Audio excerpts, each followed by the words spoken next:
Walau ya'lamul kafiru ma indallahi minar rahmah. Seandainya orang kafir itu tahu kasih sayang Allah, seandainya tahu dia macam mana sayangnya Allah sama dia, ma qanita min jannatihi ahadun, tak ada seorang pun yang putus asa. Angka bunuh diri paling tinggi di dunia bukan di Afrika. Panas Afrika itu 50 derajat Celcius. Pasir, panas, hitam. Tapi angka bunuh diri paling tinggi di dunia Amerika, Eropa, Jepang. Orang Jepang tuh asal malu sikit, malu aja tertangkap malu, balik ke rumah ambil samurai, harakiri, mati. Orang kita tertangkap, dadah katanya. Hebat nih. Maka orang itu pun terheran-heran orang Amerika, apalah makanan orang ini gitu. Bisa dia tak bermalu sikit. Lau ya'lamul kafiru ma indallahi minar rahmah. Seandainya tahulah mereka sayangnya Allah, ma qanita min jannatihi ahadun, tak ada seorang pun yang putus asa. Putus beras, putus sagu, putus gandum. Aslinya orang Melayu ini makan sagu. Kalau mau menengok orang Melayu makan sagu, pergi ke Selat Panjang, makan mie sagu. Aslinya orang timur sana makan sagu. Sagu itu dicampur air panas, cepat-cepat diaduk. Saya ada videonya tuh, video tutorial mengaduk sagu. Habis itu pakai supit gini kan. Nah, baru dicelupkan ke kuah kuning. Tak main kunyah lagi. Lewat aja. Bagus makan sagu ini. Pertama, tidak ada karbohidrat bagi yang diet karbo. Yang kedua, tak capek mengunyah. Asal masuk gol, asal masuk gol. Ketiga, lama bertahan di lambung. Sagu masuk nasi, tak ada riwayat Nabi makan nasi. Tunjukkan saya mana Nabi makan nasi, tak ada. Maka kalau pakai definisi, kalau tidak dilakukan Nabi bid'ah, berarti makan nasi itu bid'ah, dolalah berarti. Nah, maka putus nasi, putus sagu, putus gandum, kita masih bisa hidup 3 bulan. Na'udzubillah, na'udzubillah. Kalau habis padi di Riau ini, kita masih bisa hidup 3 bulan. Putus air putih, na'udzubillah, masuk air Selat Malaka itu ke Sungai Siak. Asin semua Sungai Siak ini, asin tanah Rimbo Panjang nih, kita masih bisa hidup 3 hari. Tak ada sagu, hidup 3 bulan. Tak ada air, hidup 3 hari. Tapi kalau sudah tak ada harapan, habis. Harapan itu bahasa Indonesianya asa. Putus harapan, putus asa. Saya baru pulang dari Sarawak. Ada rumah besar dibangun oleh James Brooke. Tulisannya James Brooke. Saking jahatnya dia namanya Brooke. Orang Melayu menyebutnya Brooke. Apa tulisan di pintu masuk? Di pintu masuk itu ada tulisan. Tulisannya 1870, tahun 1870. berarti sudah 256 tahun. Tulisannya di situ, haraplah selagi bernapas. Pas saya mau masuk tengok, haraplah selagi bernapas. Maksudnya, selagi kita bernapas, jangan putus harap. Banyak orang dia bernapas tapi udah tak ada harapan. Ini orang-orang begini nih, kalau malaikat maut datang, ini belum kucabut, udah mati duluan. Belum dicabut lagi nyawanya, udah putus harap.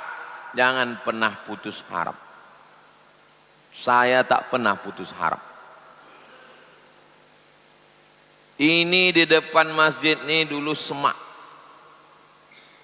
hutan, 4 petak, 6 petak, 6 petak tanah. Saya pergi ke Palembang, datang orang menyerahkan ke saya tanah di pintu tol. Ini pintu tol Palembang, strategis. Ini kuserahkan tanah ke Ustadz 6 hektar. Bulat tanah itu 6 hektar ke saya. Palembang. Padahal dulu kita kalau nonton berita di Palembang itu kan takut kita. Sikit-sikit tujah. Tanah 6 hektar dikasihkan. Saya serahkan ke Habib Mahdi. Sekarang dikelola oleh Ustadz Kemas Ali, Ketua Tim UAS Palembang. Pergi pula ke Pontianak. Ada orang Bugis, Puang. Dia mau menyerahkan tanah, tapi dengan syarat ke Ustadz Somad. 70 hektar serahkan. Dikelola oleh Ustadz Luqmanul Hakim. Di sini, jangankan mengasih tanah, dibeli tak mau dia.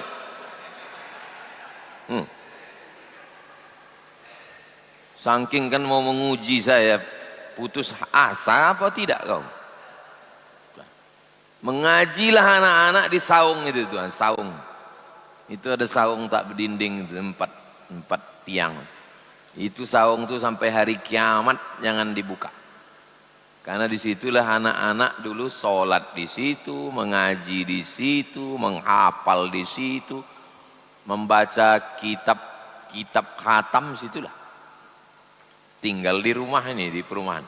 Berjalanlah anak-anak ini, berjalanlah melewati semaknya. Semak, biawak di situ, ular di situ. Lewatlah anak itu sehari berapa kali? Subuh, zuhur, asar, maghrib, isya. Kok hati saya menengok anak-anak ini menyeberang. Ya Allah, cemanalah tanah. Hampir-hampir putus harap. Tapi setiap lewat tuh tak pernah saya tinggalkan 2. Al-Fatihah sama salawat. Ya Allah, kuserahkan tanah ini kepada Engkau. Al-Fatihah, habis itu saya baca salawat. Allahumma salli ala Sayyidina Muhammad wa ala ali Sayyidina Muhammad. Cemana cara Allah menolong? Datang orang, didatanginya tuan tanah itu, dibayarnya, diserahkannya ke yayasan. Didatanginya rumah yang punya tanah itu, dibayarnya, diserahkannya ke yayasan. Nah, itulah tempat parkir mobil Bapak Ibu. Orang mana? Arek Surabaya. Tak pula orang sini, orang Surabaya sana datang. 2 kali dia transit pesawat. Surabaya ke Jakarta, Jakarta kemari, didatanginya tuan rumah, tuan tanah itu satu-satu, dibayarnya, diwakafkannya. Begitulah. Tapi saya bisa begitu kan setelah dibelinya. Saya bisa ceritakan ini kan setelah dipaping blok. Sebelum ada itu, hilang-hilang timbul keyakinan kita itu. Asal ditengok semak tuh, susah hati kita. Sengaja saya ceritakan ini untuk menguatkan diri saya. Saya kalau ceramah itu bukan untuk menguatkan diri Bapak Ibu, menguatkan diri saya. Karena kadang kita menjalani hidup ini goyang-goyang kita menengok hidup. Untuk menguatkan diri saya bahwa harapan itu ada. Jangan putus asa dari rahmat Allah SWT.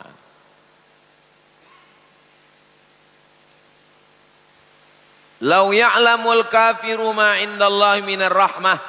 Seandainya orang kafir itu tahu kasih sayang Allah, ma qanita min jannatihi ahad. Tak ada satu orang pun yang putus asa. Macam manalah kita tahu sayang Allah itu Pak Ustadz? Macam manalah kita tahu sayang Allah? Balik nanti dari sini, pergi ke rumah sakit. Itu di Panam ini berapa rumah sakit? Makin banyak rumah sakit di Pekanbaru, makin banyak orang sakit dan makin banyak yang mati. Bukan makin lama orang hidup.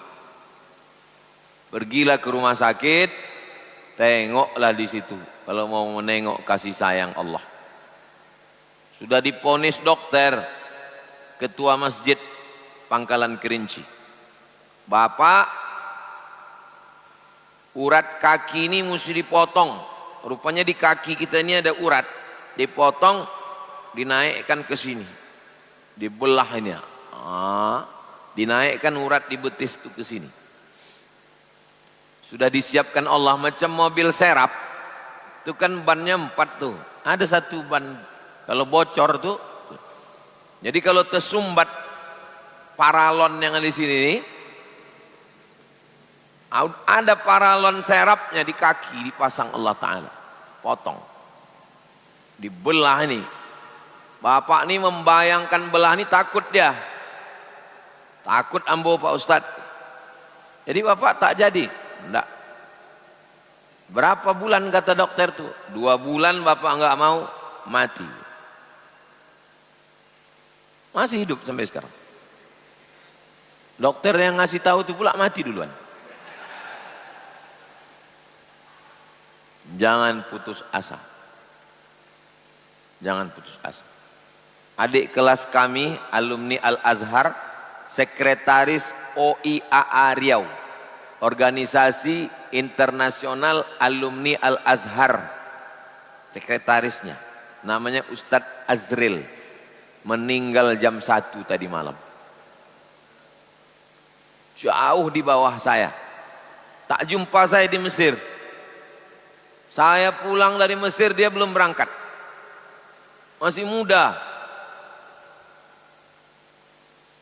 Subuh tadi buka handphone, itulah berita pertama, Ustadz Azril meninggal jam 1 tadi malam. Tidak pakai sakit, kecapean, lemah, bawa rumah sakit, meninggal. Kenapa saya masih hidup?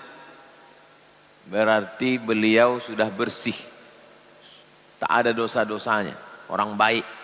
Saya bersaksi beliau orang baik, lembut.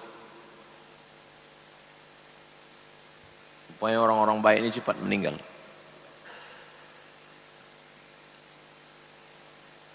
Kita masih hidup berarti Allah masih menyuruh kita beramal. Masih kurang amal kita. Itulah sayangnya Allah. Sayang Allah sama dia, ditempatkan di tempat yang mulia, tak berdosa. Allah sayang juga sama kita. Kau ku kasih hidup, kata Allah, supaya kau beramal. Hadis ini yang Ustaz sampaikan ini sahih apa tak sahih? Hadis ini ada dalam Sahih Muslim. Yang paling tinggi Bukhari, di bawah Bukhari Muslim. Ada nama orang dua-duanya diambilnya. Siapa nama Ustaz itu? Bukhari Muslim.